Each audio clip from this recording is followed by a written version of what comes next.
Inside Jackie Kennedy's White House Christmas, Part 1, A Nutcracker Beginning, 1961. Some Christmas traditions are built slowly over many generations, but Jacqueline Kennedy only needed one season to transform the White House holiday into something unforgettable. You're watching Cultured Elegance. Make sure to like, subscribe, and become a channel member today. When the Kennedys entered the executive mansion in January of 1961, Americans were captivated. There was a belief that something new had begun, youthful, cultured, and deeply hopeful. Reporters called it Camelot, and Jackie Kennedy understood that beauty was part of leadership. The White House, she felt, should look like the country we aspired to be: imaginative, educated, refined. Before Jackie, White House Christmases were warm but plain, decorated mostly by staff using store-bought ornaments and familiar tinsel. It was festive, but not meaningful. Jackie wanted Christmas to express something richer, the story of American creativity. She believed every detail should matter, every room a chance to share art, history, and joy. So she introduced a new idea. The White House Christmas would have a theme, thoughtfully chosen, carefully researched, beautifully executed. It was the beginning of a holiday tradition America now takes for granted, and it all started with ballet. The Blue Room, 1961. For her first Christmas, Jackie chose a theme inspired by childhood imagination, the Nutcracker. In the Blue Room stood the most magical tree Washington had ever seen, a towering 18.5-foot fir from Pennsylvania, dressed in hundreds of handmade ornaments, crafted by American artisans, ballerinas in miniature tutus, toy soldiers trimmed in gold, candy canes, musical instruments, angels, and delicate paper snowflakes that shimmered against the sapphire walls. Jackie personally reviewed every ornament. If a color felt too harsh or a face too cartoonish, she requested a redesign. She wanted beauty that felt timeless, not commercial. Social Secretary Letitia Baldridge recalled that Jackie would run her fingers over the ornaments like a curator, studying precious objects. One of Jackie's guiding beliefs was, the White House must always represent the best in American design. The Nutcracker Christmas made that belief visible. East Room, 1961. The East Room, the largest in the White House, came alive with toy displays and garlands inspired by children's dreams. There was playfulness here, but with elegance. The toys looked as though they had stepped straight out of a storybook and were simply waiting for a child to press them into motion. Green Room, 1961. In the Green Room, Jackie demonstrated her talent for subtlety. She coordinated fruit, ribbon, and floral pieces to harmonize perfectly with the room's French Empire furniture. Nothing clashed, nothing shouted. Christmas flowed with the house's history, not against it. Red Room, 1961. In the Red Room, Jackie used candlelight to transform the space into a glowing jewel box for evening receptions. Guests described the room as feeling intimate, warm, and deeply festive, a place to pause and soak up the season. Christmas for the children. Jackie believed the White House belonged to the nation's children most of all. That December, she welcomed school groups and military families to see the Nutcracker tree in person. Children received little tins filled with gingerbread cookies, keepsakes they could take home and treasure. Many would remember that day for the rest of their lives. This wasn't publicity. It was kindness, expressed through detail. A gift to the nation. Another first, Jackie organized an official photograph of the Blue Room tree to be sent to newspapers across America. People who would never see the White House in person could now experience its Christmas magic in their own homes. It was a simple idea, but revolutionary. The White House Christmas became a national tradition. Behind the scenes. While she always appeared calm, Jackie worked tirelessly to make the season extraordinary. She studied historic holiday customs. She commissioned artisans for specialty pieces. She worked with florists and musicians from morning until late at night. She approved every detail and never allowed anything to be sloppy or generic. Baldridge later wrote, "She controlled everything, but with grace. Nothing was accidental." Washington reacts. When journalists saw the Blue Room tree, headlines celebrated the transformation, a fairy tale Christmas at the White House. Ballet enchantment comes to Washington. The First Lady of Style makes the season sparkle. Americans were charmed. The White House felt inspiring again. A new standard is born. Jackie Kennedy turned Christmas into a celebration of the arts, an education in American craftsmanship, a joyful memory for children, a diplomatic showcase of beauty, a symbol of hope in a new decade. Through this one dazzling holiday, Jackie reshaped how America sees the people's house. She had elevated tradition into elegance, and the nation loved it. And this was only the beginning, because Jackie Kennedy believed that each White House Christmas should be more imaginative than the last. The next year, she would create something even more ambitious, a holiday that looked not toward fantasy, but toward American history itself. Part 2, The American Heritage Christmas, 1962. Jackie Kennedy's first Christmas in the White House had been a triumph, magical, imaginative, and widely celebrated. But Jackie believed beauty should always have meaning. In her second year, she wanted Christmas to honor something deeper, the story of America itself. 1962 would become known as the American Heritage Christmas, a holiday that turned the White House into a museum of national history, illuminated in lights and evergreen. The Blue Room, 1962. The main Christmas tree once again stood proudly in the Blue Room, but this year's ornaments told a different story. Instead of dancers and toys, the branches were covered in symbols from American history, replicas of antiques, colonial toys, embroidered state seals, and ornaments representing America's greatest presidents. Portraits of George Washington, Abraham Lincoln, and founding-era figures hung alongside handcrafted decorations. There were bells, miniature flags, and historically inspired designs representing each region of the nation. The Blue Room felt like a storybook of American heritage, one that celebrated where the country had come from and where it hoped to go. Jackie wanted to remind visitors that the White House was not simply a mansion. It was the stage for the American story. The State Dining Room, 1962. Christmas at the White House isn't only about the decorations, it's also about hospitality. The State Dining Room became a showcase of American entertaining as Jackie collaborated with the chefs and social staff to elevate the White House holiday meals.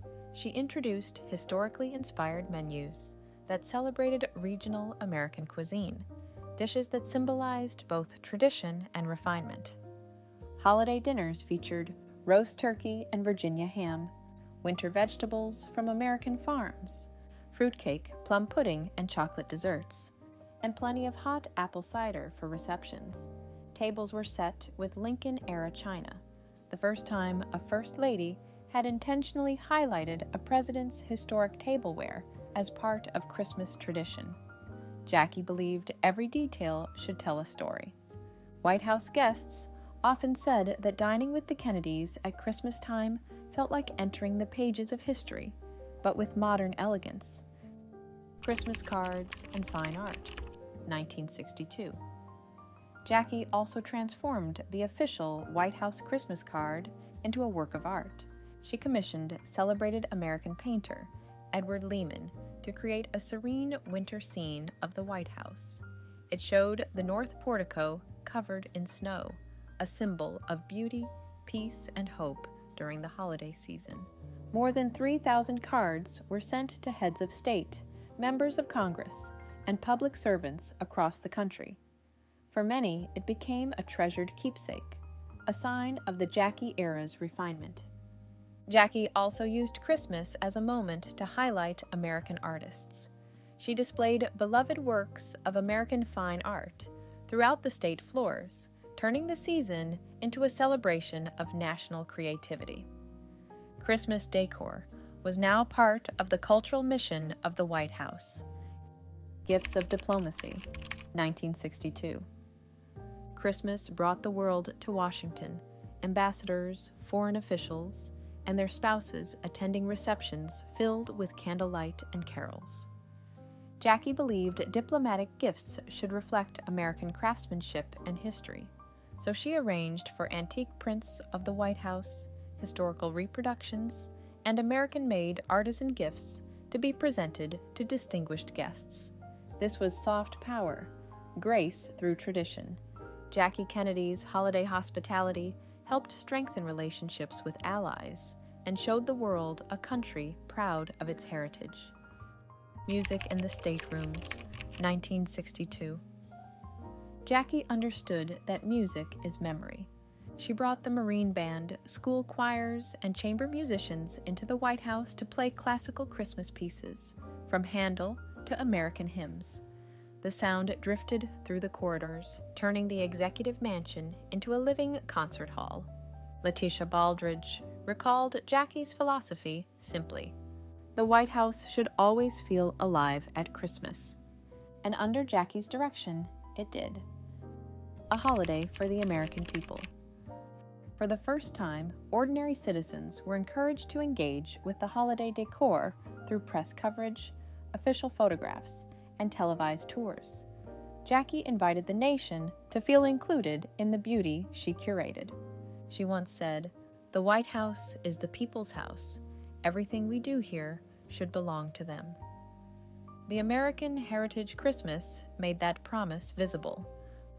More than ornament, a message.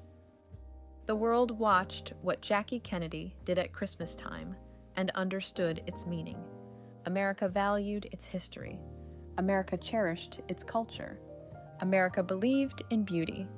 The White House was no longer just a political symbol. It had become a cultural one.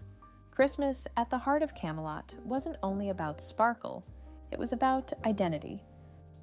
The lasting glow of 1962. By the end of that second Christmas, a new tradition was firmly in place. White House Christmases would be thoughtful, curated, and artful, forever shaped by Jackie's vision. But no one knew what the next December would bring. A year that would hold both celebration and sorrow. Part 3, The Final Camelot Christmas, 1963.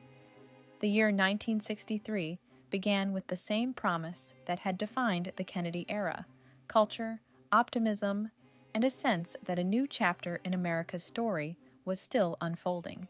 Jackie Kennedy had already begun planning her third White House Christmas. The theme this time reflected something personal and profound: angels. She envisioned a blue room tree filled with heavenly figures, a celebration of peace, spirit, and the beauty of light. American artisans began designing angel ornaments made from wood, silk, velvet, and porcelain. Each was crafted by hand, just as Jackie insisted. It would be a Christmas filled with grace. But in November of 1963, everything changed. A pause in the season. Following President Kennedy's assassination in Dallas on November 22nd, the nation entered a period of mourning, unlike any in its history. The White House, once filled with laughter and music, fell into silence. Plans for a joyful holiday were suspended. Jackie and her children moved out of the White House only days after the funeral. The decorations she had envisioned would never be fully realized under her guidance. Yet the season still arrived, and America still needed light. A smaller tree, the angel tree Jackie had started, was quietly placed in the White House that December. It stood in honor of the family that had brought new life to the historic home, and of the president whose legacy would forever define it. There were no grand celebrations, no state parties, no tours, but the White House glowed gently, as if holding its breath. Even in grief, Jackie Kennedy's elegance remained, dignified, graceful, and devoted to the American people. The legacy Jackie left behind. Those brief years transformed a national tradition. What she created has endured for more than 60 years. Thoughtful Christmas themes that tell a story. Handmade ornaments reflecting American history and artistry. A blue room tree at the heart of the celebration. Official Christmas cards designed as fine art. The belief that beauty in the White House matters. Every First Lady since Jackie has followed her lead. Each has built upon the foundation Jackie laid. She proved that holiday decor could be more than seasonal. It could be symbolic, a reminder of who we are, a reflection of what we value, a tradition that brings the country together. Why Jackie's Christmas still matters. When we look back at Jackie Kennedy's White House holidays, we aren't just remembering decorations. We're remembering a moment in time when America felt young, confident, and filled with possibility. Her Christmas trees weren't simply ornamental. They were storytelling. They were education. They were hope. Jackie gave the country something beautiful to gather around, something to believe in, even in its darkest December.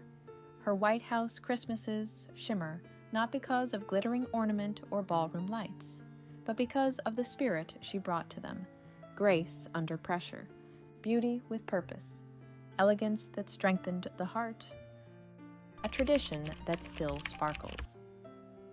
Today, as each December arrives, Americans wait to see the blue room tree, its theme, its treasures, its story.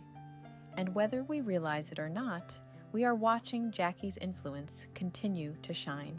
Her touch is still here, in every handmade ornament, every nod to history, every candlelit moment of wonder. Jackie Kennedy transformed a holiday into a legacy, and that legacy continues every Christmas in the heart of the White House. Thank you so much for watching this Cultured Elegance documentary. If you love the Kennedys and timeless history, you can continue watching with my curated playlists. I also have a free weekly newsletter where we explore elegance, culture, and history together. If you'd like to join, the link is in the description. Thank you again for spending this time with me, and I'll see you in the next one.